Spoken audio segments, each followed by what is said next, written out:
Okay, hello and welcome. Hi, Beverly McAuley. Thank you so much for joining us today. This is the Green by Design podcast, and we are so happy to have you here. Thank you for joining me today. Thank you so much. I'm excited to be part of it.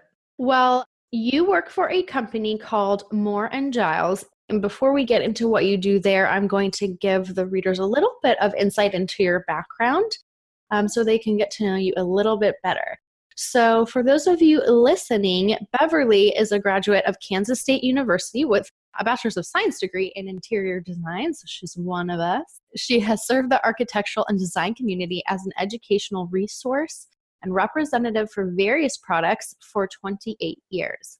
Beverly shares her extensive knowledge of leather through 15 years of experience, including her current position as Director of Education and Sustainability at Moore and Giles since 2012.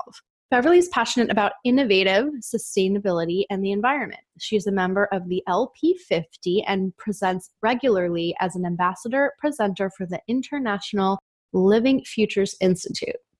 In 2008, she founded the nonprofit Project Change, Inc., and became an award-winning community leader. The organization empowers volunteers to find their unique way to make a difference through community service. Her efforts engage thousands of volunteers, completing over 300 service projects to bring permanent and positive change to Kansas City. Many of these projects had a direct impact on sustainability, and she continues to volunteer throughout her community.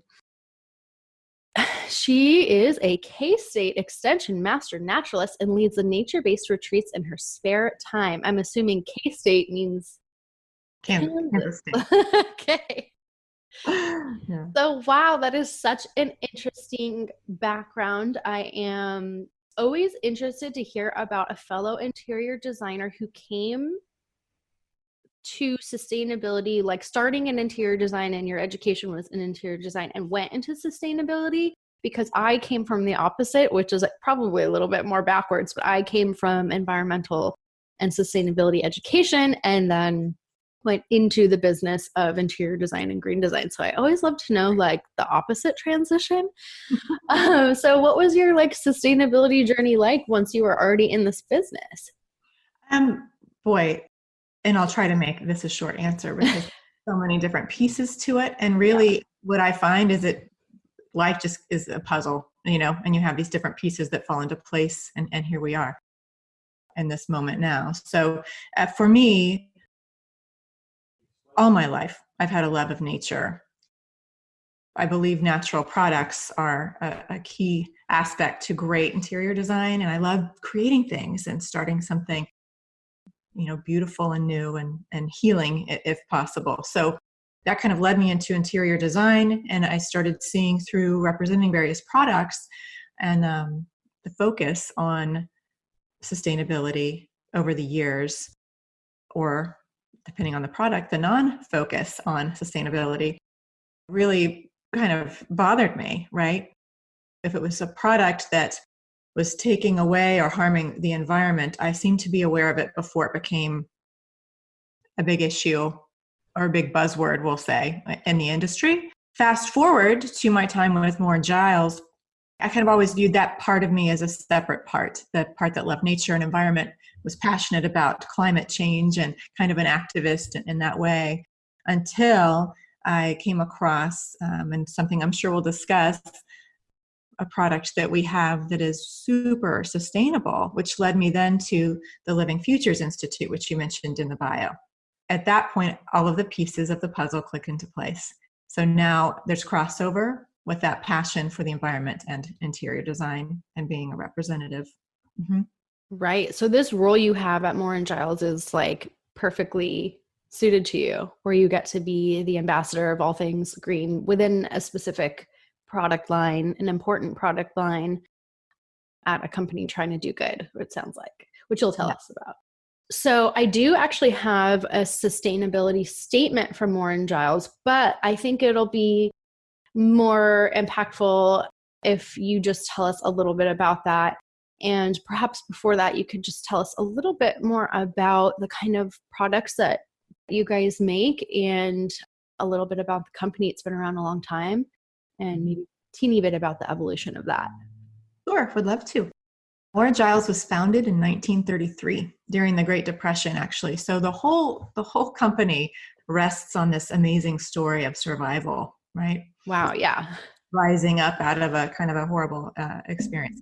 So with that, we sell leather products. So leather hides mainly. If you go to our website, you'll see that we have kind of two divisions of the company. One being our bags and accessories, which are, go shopping by all means. They're beautiful. But also leather for designers. And that's kind of the piece that I'm going to speak to today. The leather for designers, we have hundreds of products that can be specified on your projects as the actual hide of leather. Okay, so we don't make the chair. We give you the leather for upholstery for the chair. For instance, that's just one use of our product.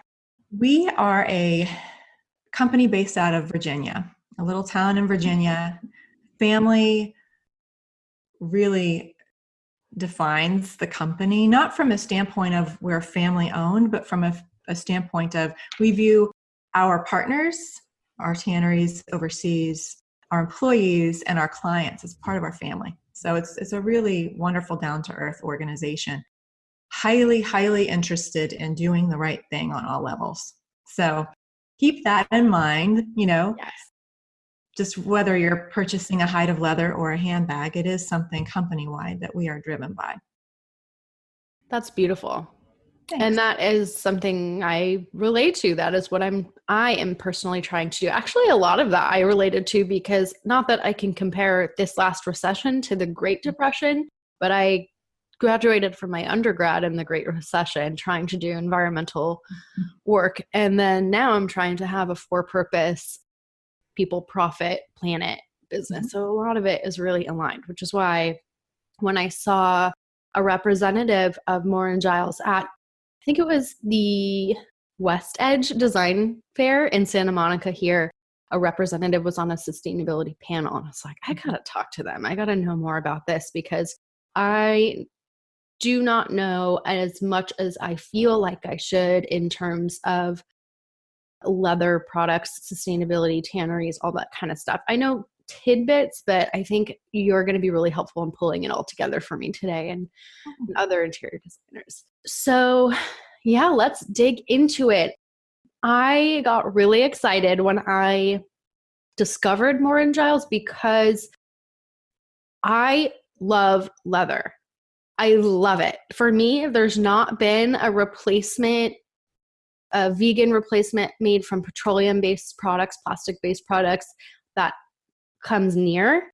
And I know people are experimenting with things like pineapple leather and mycelium fabric, and I've not had my hands on any of it, so I have no context about what kind of comparison it is, if any. And the other half of me, besides the design-oriented side, is by identity environmentalist, and I eat plant-based most of the time. There is a divide within me with this love for this amazing product and me as a crazy animal lover and deep environmentalist. And this happens a lot in the sustainability world, where you cannot have it all.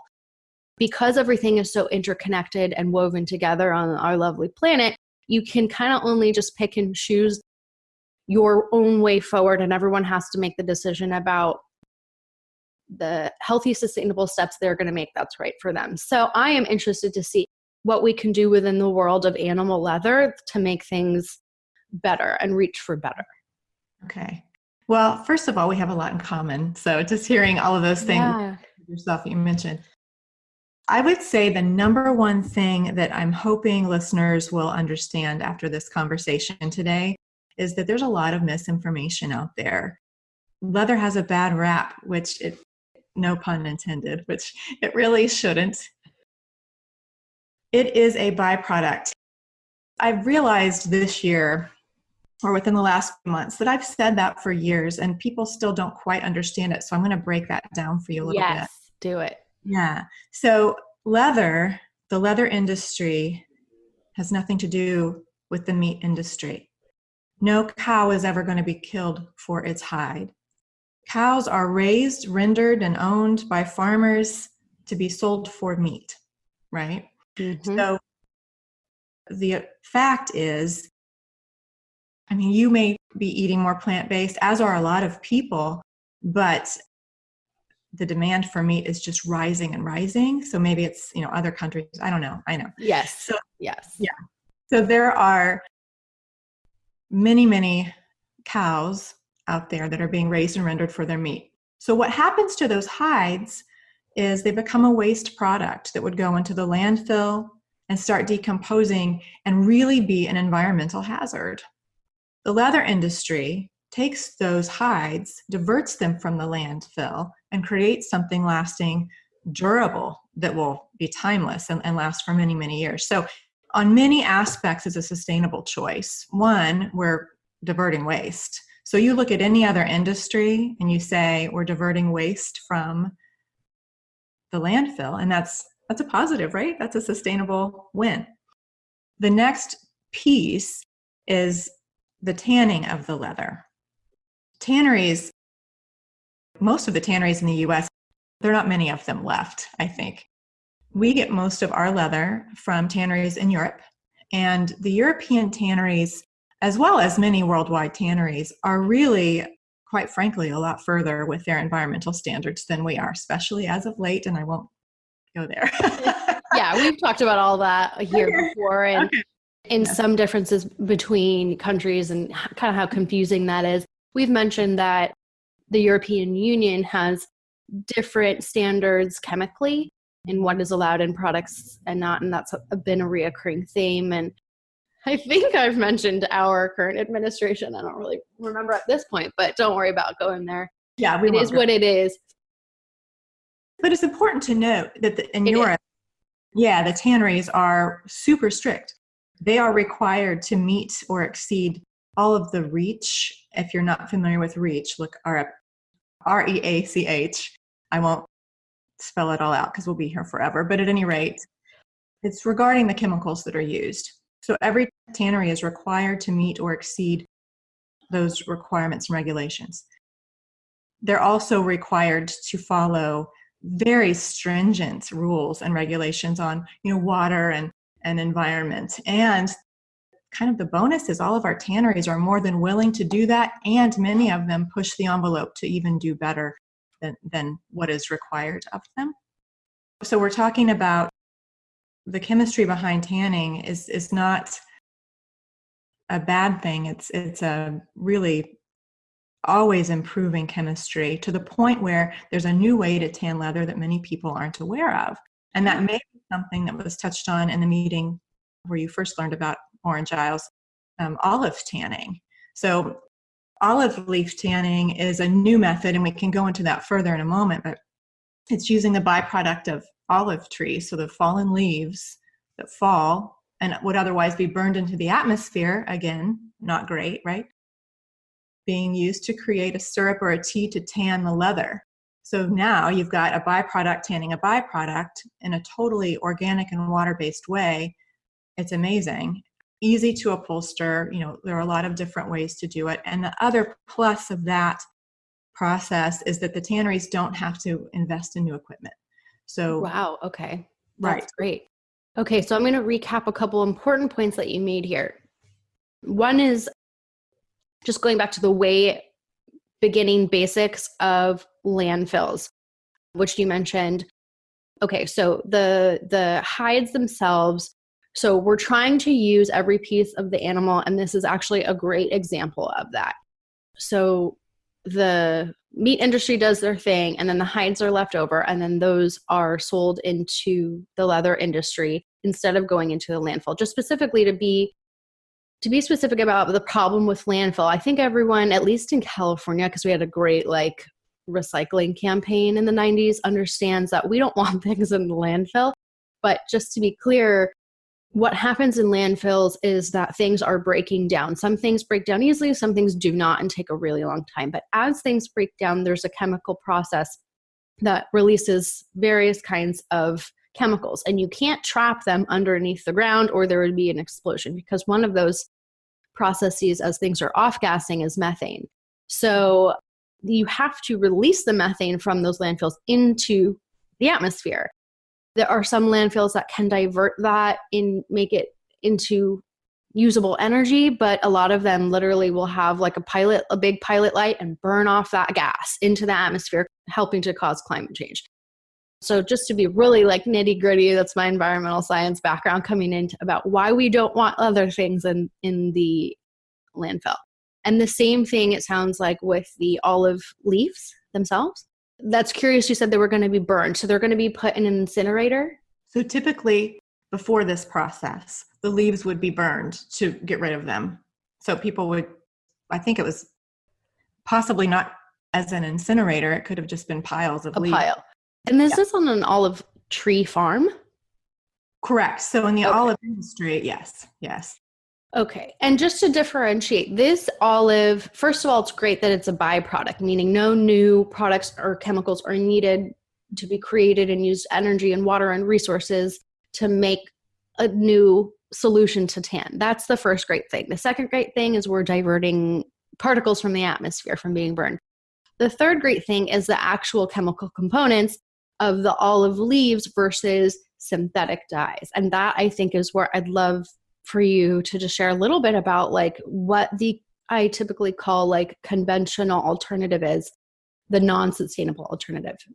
Because this is where I've heard of things like there's chromium in our tanning process for other kinds of tanneries and other different kinds of scary sounding chemicals. And then I've heard even if you take out chromium, and I've seen like chromium free leather, it doesn't mean that there's not like a million other things in there to be concerned about. So chemicals are something that my clients are really concerned about, and other designers' clients are. So what are we avoiding by Moore and Giles using the natural olive process? So there's a lot to unpack there, right? Yeah. Let me back up a little bit, and I will say chromium tanning does get kind of a bad rap as well. The chromium used in the tanning industry today is very different than the scary chromium that people have been afraid of, Chrome 6, yes. The Aaron Brockovich chromium. That is not what is used, okay? This is chromium 3. It's the same type of chromium that you would find in tomatoes. Our bodies actually need a certain amount of chromium every day. So didn't know. Thank you. There you go. There you have it. So it's a much safer method of tanning than what people are concerned with or what they're thinking. You know what we think we know sometimes. The chrome-free tanning is referred to as wet white, and you can also tan that way. It's another form of mineral tanning, okay? And then the olive tanning is the newest form, and it is truly very new in the world of tanning, and tanneries are starting to pick up on it, but certainly not every line of ours is tanned that way. It will take designers like yourself specifying and using it, just like anything does, for it to become popular and take off. Just quickly, my favorite topic of all time is market demand for sustainable things. I nerd out on the intersection of economics and sustainability because that is, I think, where the magic happens in Western countries. America was founded on basically on capitalism, and we don't necessarily want to like shun that part of our history or say that it's bad. We just want to use it for good. So that intersection is like, I get all flustered and excited about. Right. Yes, absolutely. There are so many companies out there like Moore and Giles who see this opportunity to change things, right? And just to kind of continue that evolution and continue that, hey, there's this new way to do things, and look at how great this is. Let's everybody hop on board. Mm-hmm. So we were the leader in talking to our tanneries and getting them to take on this new type of tanning. Now it's up to the designers to use it. And that's really where we are. And not just us. That you mentioned in my bio, I'm part of the LP50. It's a group of manufacturers. Actually, there's over 50 of us now who've all done the same thing. We've all created something within our line that is really sustainable and exciting. It's just a matter of, it needs to now take that next step to really, the industry needs to take a hold of it so that we can really continue to grow in that direction. I'm so glad you mentioned that because I actually don't really know a lot about what that organization is. Can you give us like a one or two sentence explanation? And I'd be interested to know if that's something we'd be able to like start as a sourcing point. Like, can I look up LP50 companies when I'm beginning to source? Is that? I think we're getting there. What I would suggest is check out livingfuture.org. Yes. This is kind of a, let's embedded? say, yeah. Okay. Yeah. And if you look at livingfuture.org, you'll see a lot of different amazing things. Really, some of it's residential, some of it isn't, some of it's more commercial, but it spans both markets, right? A lot of the products in the beginning here, many of them are a little bit more commercially based or focused, but not all of them are. Ours, for instance, can go any direction. But if you look at Declare, their program Declare, or even Living Products, that's where that came from, the Declare label, which is all about ingredient transparency. So back to your comment about chemicals, and everyone's kind of concerned about off-gassing and interior health with your products. That is the whole reason why I think Declare came about, is for ingredient transparency. So look for products that have Declare labels. That's one really easy way to see what you're getting. Yes, we're going to try and get a representative from them onto this show. So stay tuned. Yeah. That should not be difficult. Okay. Maybe now that I have your backing, it'll help me a little bit extra. So, okay. So that's great. So I'm actually surprised to hear that olive tanning or vegetable tanning is new, because I assumed that's like what pre-industrialization people did. So it's a little different. So there's vegetable tanning and then there's olive tanning. Differentiator. Okay, great. And that's a great point. You're just asking the best questions there. Oh, good. So vegetable tanning, yes, that's what we had before we ever had chemical tanning. With vegetable tanning, what you're doing there is taking something from nature, okay? It's not a bad way to tan at all, but you're taking a tree bark or a plant oil or something from nature. You're creating a solution for the leather without getting into all the details. It's different equipment, different tanning process to veg tan a leather. Also, it's a different end result. So truly veg tanned leather is more firm. So if you think of like a strap, or a belt, like a belting leather, that's usually what you're going to end up with. So it's a little harder to holster, took a lot longer to create the leather. And then it was a more expensive process as well. That's why the chemical tanning or the mineral tanning took over, because it was faster, it was easier. And what you got as an end result was much easier to upholster. Well, now the olive tanning, you're not taking something from nature. This is a byproduct from nature. You're able to use the same equipment that people have been using for mineral tanning for a century, Wow. And the process is much more similar to what they're used to versus the veg tanning process. So a lot of wins in that column for olive tanning. That's great. So you guys are sourcing from Europe, which is going to have different standards than the various countries in Asia or different places around the world. Like basically it's a patchwork of standards when you look at it globally. So what is it that we are moving away from in terms of impacts to, I guess, the chemical element, the sustainability element, and even the social element? Like, I often wonder about certain practices. Are we putting the makers and the day workers in harm's way in the production? A couple things. Most of our tanneries are European, but not all. Okay. We partner with people around the world who are very thoughtful about the environment and the communities around them. And something important to remember is a lot of these tanneries, most tanneries are located in small towns, and everyone who works at that tannery lives in that town, drinks that water, breathes that air.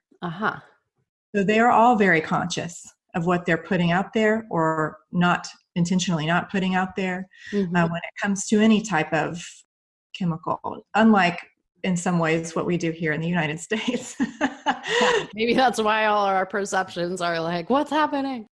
Yeah. But yeah, so I don't want to make the mistake of making it sound like everyone outside of Europe is doing harm and doing a bad thing, because that's not the case. Sure. No. I think a couple things I want to touch on before it gets too far away from me is there was kind of this additional piece about leather that makes it sustainable that we often forget about, and that's durability and longevity. Oh yeah, good point. Yeah, and so I often talk to my designers when I speak, and I'll say, how often have you heard someone say, I want to hand down this amazing heirloom piece of vinyl, right? Or Yeah. PVC or what have you. Even with fabric, you don't necessarily hear that, but what you do see is a classic piece of furniture, a very nice piece of furniture covered in leather that has just worn through the existence of a person, and it's become part of their story. I have a client who told a story recently when we were on this topic during a presentation, who said, I do have a leather chair I sit in every day. It has gathered the oils from the back of my head and from where my hands are. He's like, I just thought it was kind of, I don't know. He said, but my kids are all now telling me that they're fighting over who gets it when I'm gone. And he said his eldest daughter came to him and said, Dad, to me, that chair is you. Every time I see that chair, I see you, and I want that in my life. That's going to make me cry. I know, right? So to hear someone like that, we have a similar piece in our home, and our son is always like, take good care of that, because I know that's mine someday, and I know, and it's leather. It's not anything else. So we're less likely to tear off the upholstery and reupholster a good leather piece of furniture, which Amen. right? Oh, how good is that distressed or worn or lived in aged leather? Like when I go sourcing for various things, like my favorite thing to source pre-loved, as I call it, is like a fabulous leather chair or chaise or something. It just, and that's like that's why we're here today. Like that's my love of leather and other designers' love of leather. It is just this amazing quality, and I'm thankful to the animal for it. And it's just the best. It has a story, and then it becomes part of your story. Yeah. Mm-hmm. Absolutely. So that's just, I didn't want to leave that hanging out there. I wanted to make sure we touched on that. Yeah. Yes. We know about the amazing things you're doing. I want to just be clear about the educational piece about, in contrast, what we are trying to avoid, the practices we're trying to move away from, and why all leather things are not created equal. Okay. Yeah. And without getting into a huge leather 101, I will just say some basic things to understand about leather. Perfect. First of all, as a designer, every type of leather has a different characteristic, and thus will bring a different character to your interior. So ultimately you need to do the best by your client, working with your representatives to understand which product falls in line with the look you're going for, and the application you're using is super important. And you indicated earlier, you said something like, I don't know that much about all of this. I know a little bit. You're not supposed to know everything. That's what your representatives are for. We're your resource. So don't feel bad. Yeah. Ultimately, the more natural a leather, as far as finish goes, the more patina you'll get with time, the more character you'll build with time. And to some people that makes them nervous, the patina aspect. But the more natural it is, you're dealing with aniline dyes. I would suggest a full grain leather if you're really wanting to stick with the highest, best quality product. A full grain means nothing has been altered or sanded or corrected there, but every hide goes to use somewhere. There's no waste, unless people quit buying leather, in which case we're starting to see that. People are actually having to bury or burn hides because there's been this misinformation of don't buy leather, it's bad.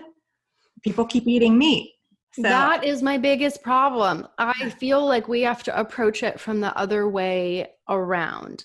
And my assumption is, even if half of the world ate less specifically herd animals, in this case that we're talking about, I think that we would still have enough leather for the things that we want to do with it. So if we have a long time, we have a lot of years to try and decrease meat consumption before the leather industry panics and says our business is lost.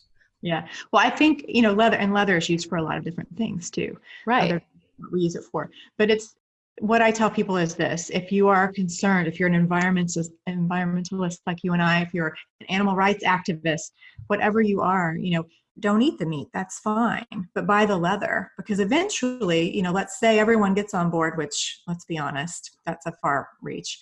But, if you have people eating meat and not buying leather, all of these hides are going to go into the landfill. If you have people who stop eating meat and continue to buy the leather, eventually, it will all even out. And yes, if leather went out of business, that would mean everybody quit eating meat. And hey, go for it. I'll sell you something else. Yeah, exactly. Deal with something else. That's fine. But I just, it's not going to happen. So what we're trying to avoid is for people to misunderstand, therefore not use leather at all. Right. And then we have this waste. Right. And leather can last, for, like you said, for so long that it gives me the heebie-jeebies to think that it's just getting thrown away. Yeah. Mm-hmm. So that leads me into this whole vegan leather trend. And I'm going to do this. In order to be leather, you have, by definition, it's an animal hide that's been tanned into leather, right? So leather is a tanned animal hide.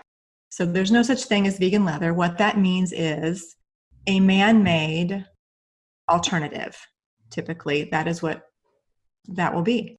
So just to touch on that is this.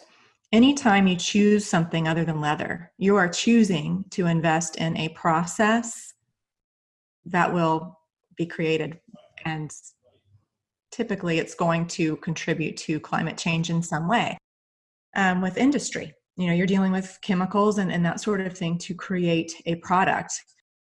Most of the leather alternatives have PVC, which is like a red list no-no chemical. That red list no-no chemical is not included in any leather tanning process. The main ingredient of leather is the animal hide. So it's something to keep in mind, that these alternatives, while it's an excellent marketing ploy and it's really trying to gear toward that animal activism. I've got my amen hands up. You guys can't see me, but yeah. Yeah, it's so important to recognize the fact that when you move away from any natural product, you are investing in a process, a chemical, and it's important to ask the question, how does this off gas into my interior? What will happen during the life cycle of this product? And what happens at the end of its life? Where does it go? How quickly will it break down? How will it impact my environment? So it's people and planet, part of what you said earlier. Please consider and make sure you're educating yourself with the correct resources. Absolutely. That is perfectly said, because a lot of currently the status quo for alternatives are crude oil based, meaning you are voting for that industry as a whole. We need to move away from. And when you compare the life cycles between the two products, like I almost never buy alternative leather. I had this one jacket, and I think I might have mentioned on this show before or elsewhere, it literally disintegrated on my body. I went to the bathroom and I was looking down and I was like, what are all these black pieces everywhere? And I realized my pieces of my jacket were falling down my shirt, covering my body, and I had to throw it out after like 9 months. And I have never had that problem with, obviously, my leather jackets. And so now there is the petroleum byproduct in whatever landfill that went to, and I had chosen to support that industry with that purchase. So yeah, it's a really important piece of the cycle that I think is left out somehow. People are very confused about petroleum products, synthetic products. I don't think there's a lot of clarity about where those things come from. Like when I was lecturing an environmental science class once, I was like, you guys, where does plastic come from? Do you take it at, like, does it nuggets in the ground? What is it? And a lot of people have a big disconnect between the final product and the source product and all the things that happen in between. So I love that you brought that up. Well, good. Yes. Yeah. Yeah. Something important to keep in mind. I think, ultimately what the vegan leather alternatives are playing on is for someone to think that an animal is harmed for its hide. And when it comes to leather, that is not the case. Cows are never going to be harmed, as I mentioned earlier, for their hide. This is a byproduct. This is, by nature, leather is a sustainable industry.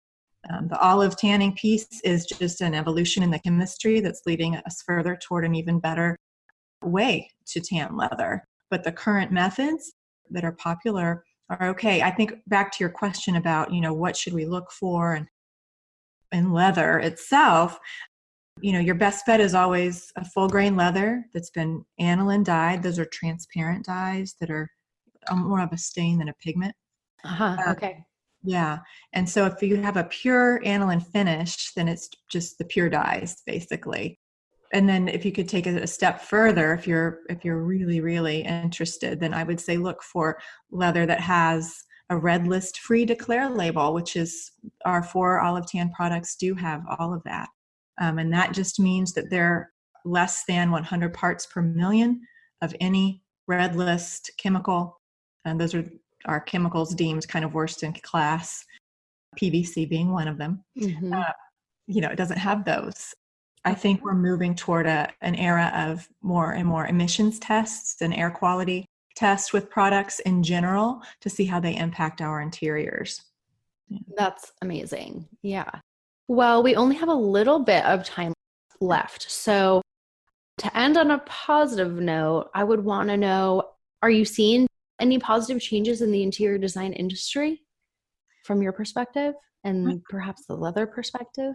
Yeah, I think so. I mean, obviously the olive tan is, to me, like the newest. If you're talking about something new and new chemistry and process, I think that's pretty amazing. The interest by the industry is the most exciting thing, and hoping it will grow. So if you just imagine for a moment, if a world where every product that existed, the waste that comes from that product, whether it's end of life or during its life, becomes an ingredient to a new product, right? So there's no waste. We're just in this circular environment now. The idea of that is exciting to me, and then taking that a step further to start creating products that not only are sustainable, but regenerative. So not only do they help lessen our impact on the environment, but they improve by existence the environment. We are headed in that direction as an industry, and I couldn't be more excited to see where we're going to be in the next 5 to 10 years. I'm so glad to hear you say that. Um, Well, where can our listeners and viewers find you? Okay. Well, they can find mooreandgiles.com. So, and just click on Leather for Designers if you want to shop on the other part. You can also find us on Instagram. So, Moore and Giles Leather on Instagram. We have a pretty good selection of images and articles there as well. Perfect. Well, thank you so much. You have been so knowledgeable, and I loved learning all of that, and I know everyone else did. So thank you so much for joining us today and helping educate us. And I am sure that we will be talking soon. Thank you so much. I appreciate it. Absolutely.